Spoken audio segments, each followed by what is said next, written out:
Hello friends, welcome back to our channel study Adda. आज का topic है इलेक्ट्रिसिटी।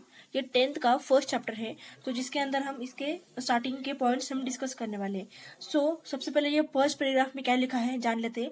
इस फर्स्ट पैराग्राफ में क्या लिखा है कि electricity is an important source of energy in the modern times. यानी कि जो इलेक्ट्रिसिटी है, ऑफकोर्स ये क्या है, बहुत इंपॉर्टेंट हो चुका है हमारे इन मॉडर्न टाइम्स में। अभी तो एक दिन भी बिना इलेक्ट्रिसिटी के गुजारा नहीं होता हमारा।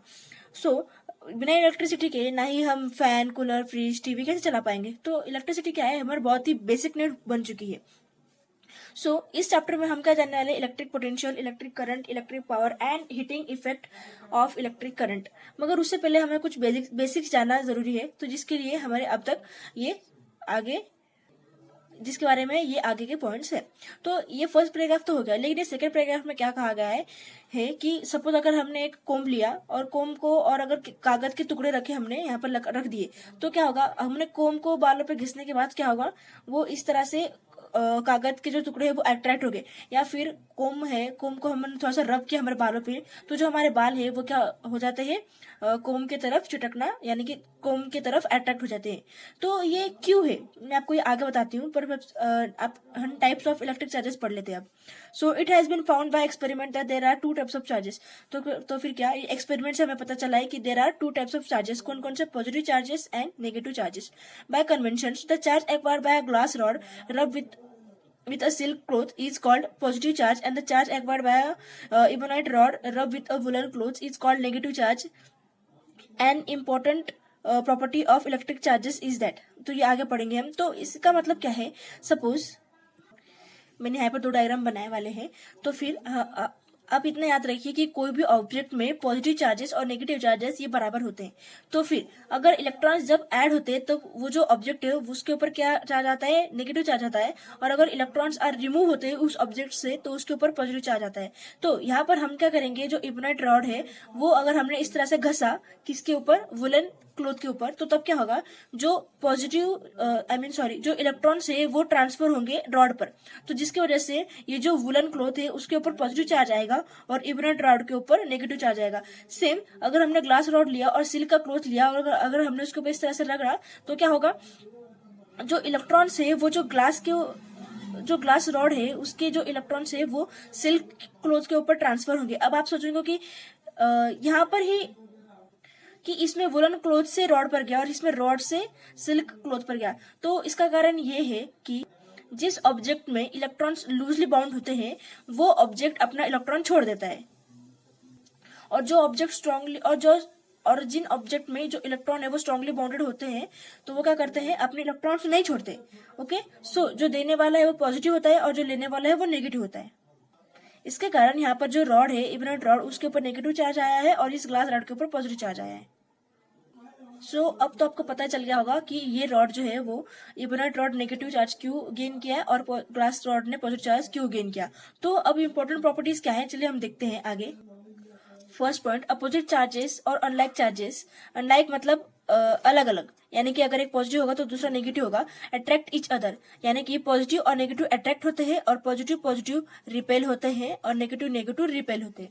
Okay, for example positive charge attracts negative charges. Okay, similar charges, जैसे कि मैंने कहा कि for example positive charges repel of positive charges and negative charges repel negative charges. जैसे कि मैंने कहा पॉजिटिव और नेगेटिव ये क्या करेंगे, अट्रैक्ट करेंगे, और पॉजिटिव रिपेल करेंगे और नेगेटिव रिपेल करेंगे। ओके, ये दो पॉइंट बहुत ही इंपॉर्टेंट है।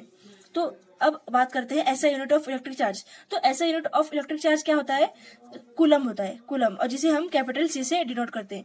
We can define this unit charge as follows. 1 coulomb is a quantity of electric charges which exerts a force 9 into 10 to the power 9 newtons on equal charges placed at a distance 1 meter from it.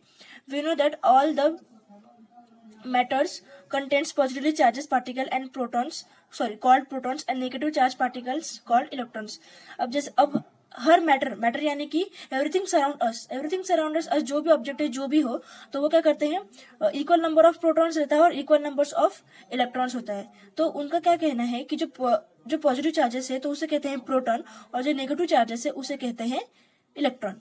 तो अब बात करते हैं कि एक electron की value क्या होगी या फिर प्रोटॉन की वैल्यू क्या होगी। तो जो प्रोटॉन की वैल्यू है वो है 1.6 multiply by into 10 to the power -19 coulomb, और इलेक्ट्रॉन की वैल्यू क्या है, -1.6 into 10⁻19 coulomb. It is observed that unit of charge called coulomb is much bigger and charge of proton of an electron. The point will become more clear for the following example. अब हमें calculate करना है कि 1 coulomb is equals to how many electrons. Okay? सो यहाँ पर आपको ये जो क्वेश्चन है वो जो आंसर है वो समझ में नहीं आया होगा, तो इसलिए मैंने आपको इजी एक्सप्लेनेशन देने के लिए मैंने यहाँ पर एक नोट्स निकाला है. सो हमें पता है कि इलेक्ट्रॉन की वैल्यू क्या होती है, 1.6 इंटू 10⁻19 कूलम. ओके, सो यहाँ पर 1 कूलम के निकालने के लिए नंबर ऑफ इलेक्ट्रॉन्स. ओके, तो यहाँ पर जो n है वो क्या है, number of electron. 1 coulomb is equals to number of electron. So number of electron निकालने के लिए हमने 1/e ले लिया. e की वैल्यू हमें पता है क्या है, 1.6 इंटू 10⁻19. तो हमने क्या किया, यहाँ पर 1 ले लिया और 1.6 इंटू 1.6 इन 1/1.6 इंटू 10⁻19. तो हमने क्या किया, ये जो पॉइंट है इस पॉइंट को हटाकर यहाँ पर 0 ले लिया, इसलिए मैंने यहाँ पर 0 लिखा था. ओके, सो यहाँ पर क्या हो गया, हमने 1 अब पॉइंट तो हटा दिया, तो 16 इंटू 10⁻19 और ये ऊपर है 10. तो हमने क्या किया, इस 19 में से एक ऊपर ले लिया, तो क्या हो गया 100/16 मल्टीप्लाई बाय 10⁻18. ओके, तो अब क्या मिलेगा हमें इसको डिवाइड करने के बाद कि 6.2 इंटू 10⁻18 इलेक्ट्रॉन, यानी कि 1 coulomb is equals to 6.25 into 10⁻18 electron. और जो फॉर्मूला है जो Q is equals to N ही है, उसे क्या कहते हैं, क्वांटाइजेशन ऑफ इलेक्ट्रिक चार्ज भी कहते हैं. जैसे कि यहाँ पर लिखा है कि 6.25 into 10⁻18 electrons taken together constitute 1 coulomb of charge, यानी कि 1 coulomb is equals to 6.25 into 10⁻18 electrons. Okay, so I hope कि आपको ये सब समझ में आया होगा यहाँ तक. अब हम इसके नेक्स्ट वीडियो में कंडक्टर और इंसुलेटर सीखने वाले हैं. So stay tune. और अगर आपने हमारे चैनल को सब्सक्राइब नहीं किया होगा तो सब्सक्राइब कर लीजिए. अगर आपको ये वीडियो पसंद आया तो लाइक कीजिए. Please subscribe to our channel, जिसकी वजह से हमें मोटिवेशन मिलता है कि हम आपके लिए इस तरह से वीडियो और भी ला सके. So thank you so much.